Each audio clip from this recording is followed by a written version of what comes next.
निकाल ली।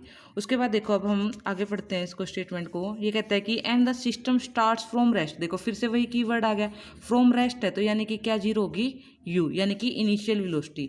And moves for 3 second. अब वो ये कह रहा है कि पहले हमारे पास जो सिस्टम था वो रेस्ट पे था, उसके बाद 3 सेकंड तक वो क्या करता रहा, मूव करता रहा।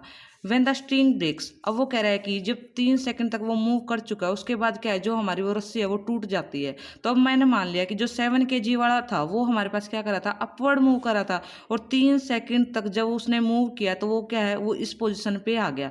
यहाँ पे उसकी इनिशियल वेलोसिटी तो जीरो है, लेकिन वी वेलोसिटी को हम निकाल लेंगे। क्या वी वेलोसिटी क्या हो जाएगी, यू तो जीरो है, और एफ जब हमारे पास कोई भी ऑब्जेक्ट है वो हमारे पास क्या करता है, मूव करता है डाउनवर्ड, तो वो क्या करेगा, ड्यू टू ग्रेविटी मूव करेगा। तो हमारे पास क्या होगा, देखो हमारे पास क्या होगा, यहाँ पे जो एक्सेलरेशन है वो क्या होगी, ड्यू टू ग्रेविटी हो जाएगी, और टाइम कितना है 3 सेकंड।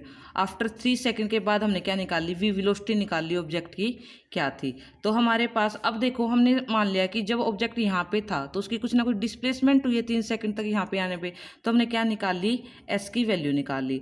अब देखो वो क्या कह रहा है कि अगर 3 सेकंड के बाद जब हमारी स्ट्रिंग टूट जाती है, तो जब 3 सेकंड के बाद वो ऑब्जेक्ट यहाँ पे था तो हमारे पास क्या करेगा, जब स्ट्रिंग टूटेगी तो वो क्या करेगा, जो मास है वो डाउनवर्ड मूव करेगा।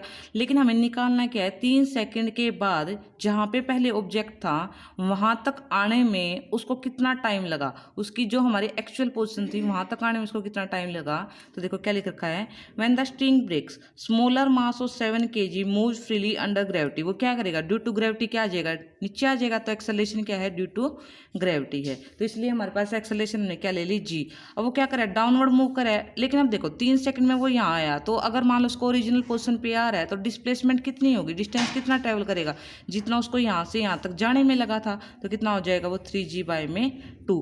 अब देखो अब हमारे पास क्या, जब ऑब्जेक्ट अपवर्ड मूव करा था 3 सेकंड तक वेलोसिटी उसकी यहाँ पे क्या थी, v इक्वल टू में g आया था। लेकिन जब डाउनवर्ड मूव करेगा तो डायरेक्शन क्या होगी, अपोजिट, तो u क्या हो जाएगी, माइनस का g। माइनस क्यों आया, अपोजिट डायरेक्शन के लिए। और t क्या हमारा टाइम।